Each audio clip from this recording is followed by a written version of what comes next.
ಅಂತ ಹೇಳಿದ್ರೆ ಏನು ರಾಜ್ಯ ಸರ್ಕಾರದ ಮಂತ್ರಿಗಳ ಹೇಳಿಕೆಗಳು ಇಂಥ ಸಂದರ್ಭದಲ್ಲಿ ಕೇವಲ ಭಾರತೀಯ ಜನತಾ ಪಾರ್ಟಿ ಅಷ್ಟೇ ಅಲ್ಲ, ಒಬ್ಬ ಜವಾಬ್ದಾರಿಯುತ ಒಬ್ಬ ಯಾರಿಗೇ ಒಬ್ರಿಗೂ ಸಾಮಾನ್ಯ ಜನರು ಕೂಡ ಈ ಸರ್ಕಾರದ ಬಗ್ಗೆ ವಿಶ್ವಾಸ ಬರೋದಿಲ್ಲ. ಉದಾಹರಣೆಗೆ ಹೇಳೋದಾದ್ರೆ,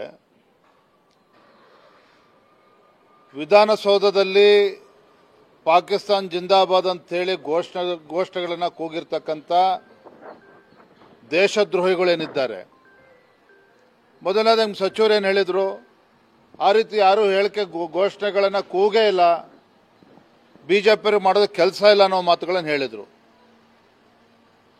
ಎಲ್ಲ ರಾಜ್ಯದ ಜನ ಎಲ್ಲ ದೃಶ್ಯ ಮಾಧ್ಯಮಗಳನ್ನು ನೋಡಿದ್ದಾರೆ.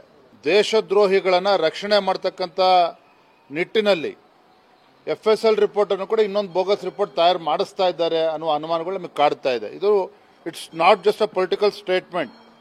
ನಾವೊಬ್ಬ ಜವಾಬ್ದಾರಿಯುತ ಒಂದು ರಾಷ್ಟ್ರೀಯ ಪಕ್ಷದ ರಾಜ್ಯದ ಅಧ್ಯಕ್ಷನಾಗಿ ಮಾತನ್ನು ಹೇಳ್ತಾ ಇದ್ದೇನೆ. FSL ರಿಪೋರ್ಟ್ ಬಂದಿದ್ರೂ ಸಹ ಅದನ್ನು ಮುಚ್ಚಾಕಿ ಬೇರೆ ಒಂದು ಬೋಗಸ್ FSL ರಿಪೋರ್ಟ್ ತರ್ತಕ್ಕಂಥ ಪ್ರಯತ್ನ ರಾಜ್ಯ ಸರ್ಕಾರ ಮಾಡ್ತಾ ಇದೆ. ಇದು ಎಲ್ಲ ವಲಯಗಳು ಕೂಡ ಚರ್ಚೆ ಆಗ್ತಾ ಇದೆ.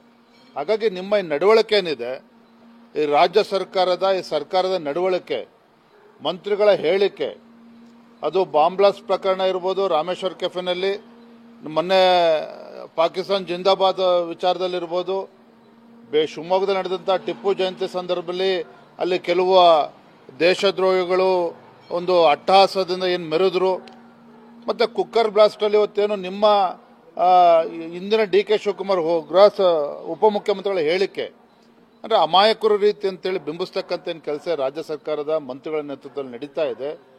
ಎಲ್ಲೋ ಒಂದು ಕಡೆ ನಿಮ್ಮ ನಡವಳಿಕೆ ಈ ಸರ್ಕಾರದ ಜವಾಬ್ದಾರಿತ ಸಚಿವರ ಬೇಜವಾಬ್ದಾರಿ ಹೇಳಿಕೆಗಳು ರಾಜ್ಯದ ಸುರಕ್ಷತೆಗೂ ಕೂಡ ಧಕ್ಕೆ ತರ್ತಾ ಇದೆ.